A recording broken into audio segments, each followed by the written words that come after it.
নমস্কার বন্ধুরা। আজকে একটা বিষয় হচ্ছে যে তসলিমা নাসরিন 20 বছর পর কলকাতায় ফিরে আসেন। এটা আজকে সব থেকে বড় খবর হয়ে দাঁড়িয়েছে যে কলকাতায় 2007-এ একটা সময় তসলিমা নাসরিনকে মারার জন্য 5 লক্ষ টাকা পুরস্কার রাখা হয়েছিল। যে তসলিমা নাসরিনকে যে মারতে পারবে, যে তার মুন্ডচ্ছেদ করতে পারবে, তাকে 5 লক্ষ টাকা দেওয়া হবে। এবং তাকে কেন্দ্র করে যে একটা মুসলিম দাঙ্গা তৈরি 2007-এ, সেই দাঙ্গাতে সেনাবাহিনী পর্যন্ত সেখানে রাখতে বাধ্য হয়েছিল তখনকার CPIM Sarkar.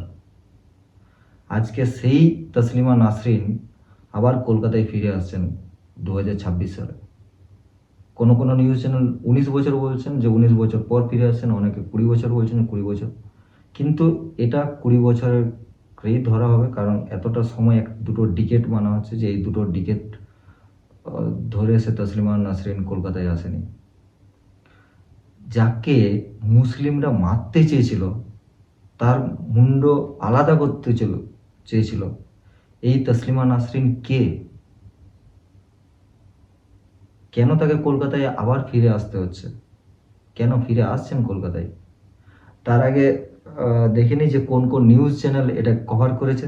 The Times of India আছে, দ্য টাইমস অফ ইন্ডিয়া লিখছে Taslima Nasrin the writer behind Lajja, her exile and Kolkata homecoming. The Indian Express লিখছে why Taslima Nasrin is returning to Kolkata nearly 20 years after she left. Mint পত্রিকা, যেটা world wide একটা পত্রিকা, সে লিখছে Bangladesh born author Taslima Nasrin to be back in Kolkata after nearly 2 decades।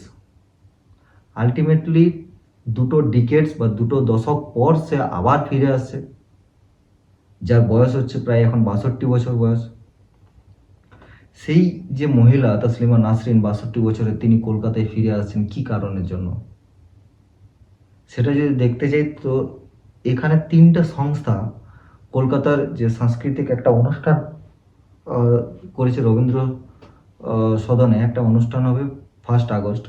সেটা হচ্ছে যে সেকুলার মিশন পশ্চিমবঙ্গের জন্য বলে একটা সংস্থা, আর হিউম্যান রাইটস বিয়ন্ড ফ্রন্টিয়ার্স, এই 3টা গ্রুপ মিলে একটা অনুষ্ঠানের আয়োজন করেছে। যে অনুষ্ঠানে তসলিমা নাসরিন আসবে এখানে এবং এসে তার জীবন কাহিনী বলবেন, তিনি তার কবিতা পড়বেন, তার লেখা পড়বেন। আর এই অনুষ্ঠানে তারা বলেছেন যে এই অনুষ্ঠানে নাকি শুভেন্দু অধিকারী এবং শীর্ষেন্দু মুখোপাধ্যায়ের মতন লেখক এখানে থাকবেন। তাহলে এটা একটা পলিটিক্যালি গুরুত্বপূর্ণ, যেখানে পশ্চিমবঙ্গের মুখ্যমন্ত্রী আজকে যে মানুষটাকে পশ্চিমবঙ্গের সিপিআইএম সরকার তাকে তাড়িয়ে দিয়েছিল পশ্চিমবঙ্গ থেকে, যখন টিএমসি সরকার ছিল তখন তাকে পশ্চিমবঙ্গে ঢুকতে দেওয়া হয়নি। আজকে বিজেপি সরকার আসার পর কিন্তু তসলিমা নাসরিনকে আবার পশ্চিমবঙ্গে ফেরানো হচ্ছে।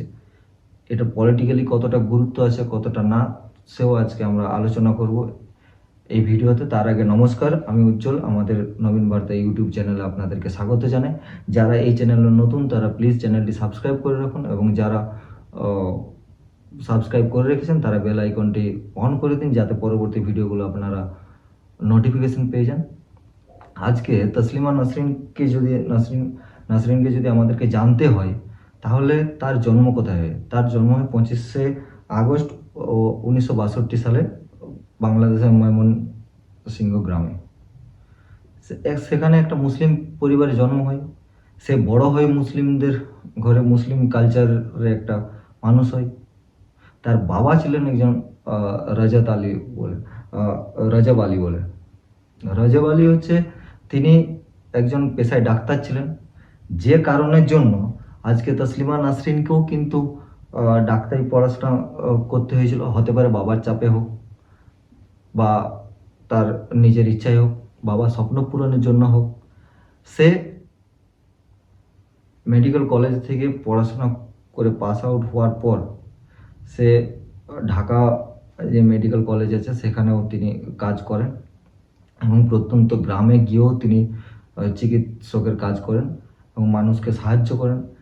কিন্তু তার লেখালেখিটা শুরু হয়েছিল, তিনি কিন্তু শুধু একজন চিকিৎসক হিসাবেই ছিলেন না, তিনি সোশ্যাল ওয়ার্কার, তিনি একজন লেখিকা। এই জীবনগুলোর মধ্যে তাকে সব থেকে কঠিন যে জীবনে পরিণত হয়েছিল, তার কষ্টের যে জীবনটা এনে দিয়েছিল, সেটা হচ্ছে লেখিকার জীবনে। সে তো ডাক্তার হয়ে নিশ্চিন্তে থাকতে পারতো, ডাক্তার হয়ে ডাক্তারি চিকিৎসা করছিল, রুগী দেখা কাজ, মানুষের সেবা করা, সে রোজগার করছিল, ঠিক ছিল। তার আসার কারণ কি ছিল? কারণ লেখক লেখিকা শিল্প জগতে যেসব মানুষগুলো আসে, তারা অন্তর থেকে তারা লেখার চেষ্টা করে, তারা বাস্তবধর্মী হয়, বাস্তবে যা দেখছে তা ফুটে তোলার চেষ্টা করে, প্রত্যেকটা মানুষের কাছে পৌঁছে দেওয়ার চেষ্টা করে, সে তার লেখার মাধ্যমে হোক, যদি কোনো শিল্পী ছবি আঁকেন সে ছবি আঁকার মাধ্যমে হোক, যদি কোনো শিল্পী গান গায় গানের মাধ্যমে হোক। এটাই তো শিল্পের নিয়ম, এটাই তো শিল্প আজকে আমাদেরকে তাই শেখায়। শিল্পের কারণে আমরা কেঁদেছি শিল্প দেখে, কোনো বই পড়ে, আজকে কোনো সিনেমা দেখে আমরা কেঁদেছি। এইগুলো তো একটা মেসেজ দেওয়ার পদ্ধতি, একটা বার্তা পৌঁছানোর পদ্ধতি। অনেক সিনেমা কিন্তু অনেক কিছু আমাদেরকে বুঝিয়ে দেয়, অনেক কিছু না করে। সেরকম একটা লেখক তার লেখার মধ্য দিয়ে, বা একটা লেখিকা তার লেখার মধ্য দিয়ে সব কিছু সে জানিয়ে দেয়, তার যারা পাঠক আছে তাদের কাছে পৌঁছে দেয়। ঠিক সেরকমভাবে যখন তসলিমা নাসরিনের 13 বছর বয়স, তখন থেকে সে কিন্তু লেখালেখি শুরু করে। এবার সে যখন লেখালেখি শুরু করে, তখন বাংলাদেশের একটা পত্রিকা ছিল সেঁজুতি পত্রিকা।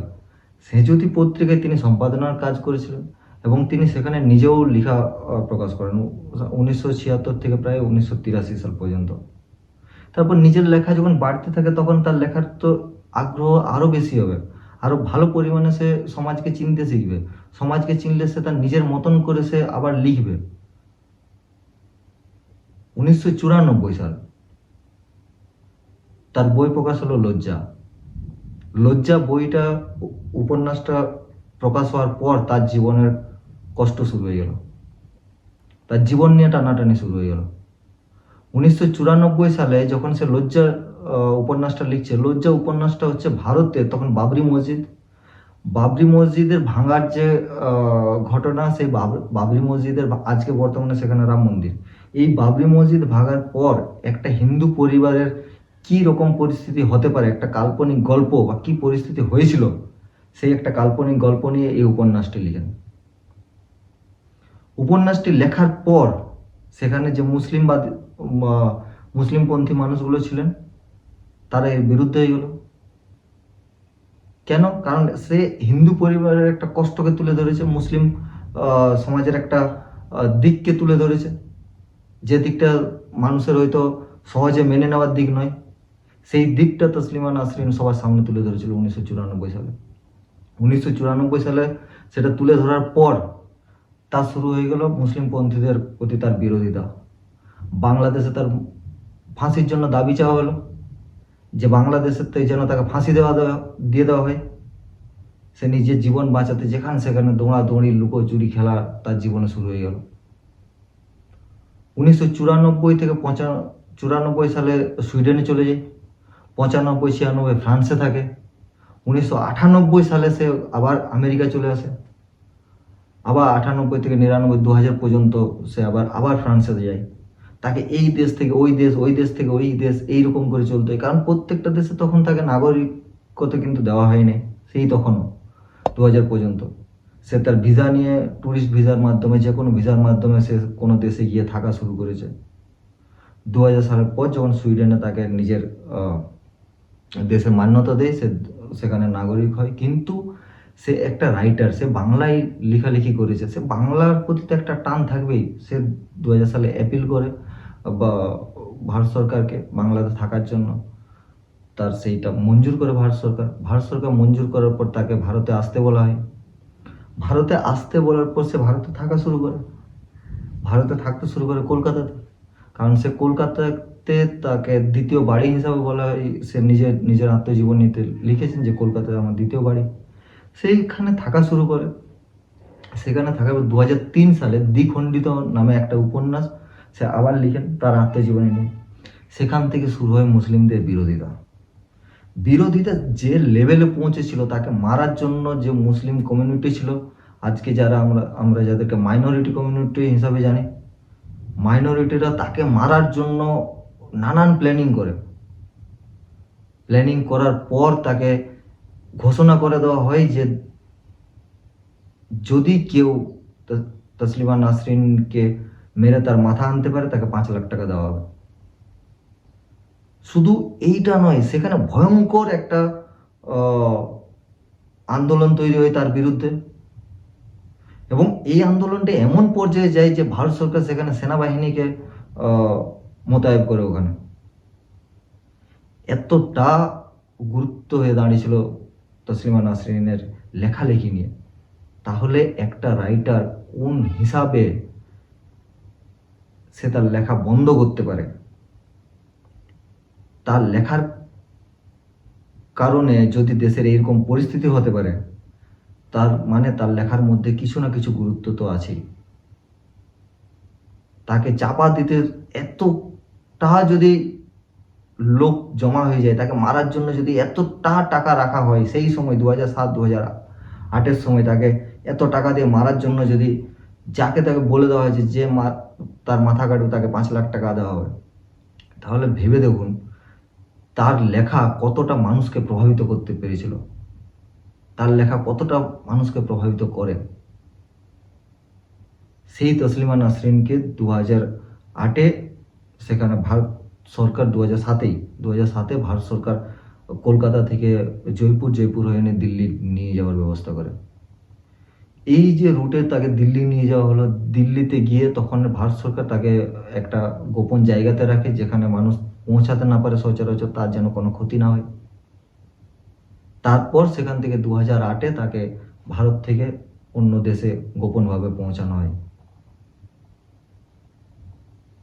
এই ছিল তসলিমা নাসরিন। এই তসলিমা নাসরিন আবার 2024 সালে, এখন 2026 সাল, 2024 সালে তিনি ভারত সরকারের কাছে আবেদন করেন ভারতবর্ষে আসার জন্য, এবং তার সেটা মঞ্জুর করেন, এবং তিনি অমিত শাহকে সরাসরি ধন্যবাদ জানায় কারণ তাকে আবার ভারতবর্ষে ফিরিয়ে আনার জন্য। আজকে এই তসলিমা নাসরিনকে আমরা কলকাতায় আবার দেখতে পাবো, এবং তসলিমা নাসরিন আসার পরে মুসলিম সমাজ সেটা কীভাবে দেখবে কীভাবে না, সেটা আমরা পরবর্তীতে অবশ্যই দেখতে পাবো। তার আগে আমার যতটা মনে হয় যে আজকে বর্তমান যে সরকার, তারা একটা বলা চলে যে হিন্দু ধর্মী একটা দল, সেই দলে হিন্দুদের কষ্ট তারা বুঝেছেন, হিন্দুদের কষ্ট তারা দেখেছেন, বাংলাদেশে যে হিন্দু অত্যাচার হয়েছে তা নিয়ে প্রতিবাদ করেছেন। আজকে ভারতবর্ষে হিন্দুদের প্রতি যদি কোনো অত্যাচার হয়েছে তারা সেখানে দাঁড়িয়েছেন, পাশে দাঁড়িয়েছেন হিন্দুদের প্রতি। তো হিন্দুদের প্রতি যে একটা সহানুভূতি এই সরকারের, আর তসলিমা নাসরিনের যে লেখা সেখানের মধ্যেও কিন্তু একটা হিন্দু ধর্মের যে কষ্ট বা হিন্দু ধর্ম মানুষের যে অত্যাচার হয়েছে বাংলাদেশে তা কিন্তু সরাসরি সবার সামনে তুলে ধরেছিলেন। সেই কারণেও আজকে বর্তমান সরকারের তাকে সাপোর্ট করাটা দরকার। আমার মনে হয় সেই কারণেই তাকে সাপোর্ট করছেন। এই নিয়ে যে অনেকেই অনেক রকম মতবাদ রাখবেন, মতামত দিতে পারেন। যারা তার লেখা পড়ে তাকে ভালো মনে হয় কি খারাপ মনে হয়, অনেকেরই মতামত আলাদা। সেই হিসাবে আপনাদের মতামত আপনারা অবশ্যই কমেন্ট বক্সে জানান। তার আগে যারা তসলিমা নাসরিন যারা বাংলা অনার্সে পড়ছেন বা বাংলা অনার্সে যারা আছেন, বাংলা বিষয় নিয়ে যারা পড়াশোনা করছেন বা যারা গল্প পড়তে ভালোবাসেন, কবিতা পড়তে ভালোবাসেন, তারা কিন্তু তসলিমা নাসরিনের বই পড়েছেন। তসলিমা নাসরিনের অনেক বই রয়েছে অ্যাভেলেবেল, যেগুলো আমরা গুগল থেকে পেয়ে যাই, অ্যামাজন থেকে পেয়ে যাই। সেখানে তার মধ্যে তার লজ্জা যে উপন্যাসটি আছে সেটা আছে, তারপরে দ্বিখণ্ডিত আছে, তারপরে নিষিদ্ধ কথন আছে, নির্বাচিত কলাম আছে, ঠিক আছে, মাই চাইল্ডহুড আছে, শোধ আছে, নিমন্ত্রণ আছে, তসলিমা নাসরিনের কবিতা সমগ্র আছে। এইসব বইগুলি আপনারা পেয়ে যাবেন। তাকে যদি আরও গভীরভাবে জানতে চান তা আপনারা তার বই অবশ্যই পড়ুন, এবং পড়ে আপনাদের কি মতামত তা আপনারা অবশ্যই আমাদের কমেন্ট বক্সে জানান। নমস্কার।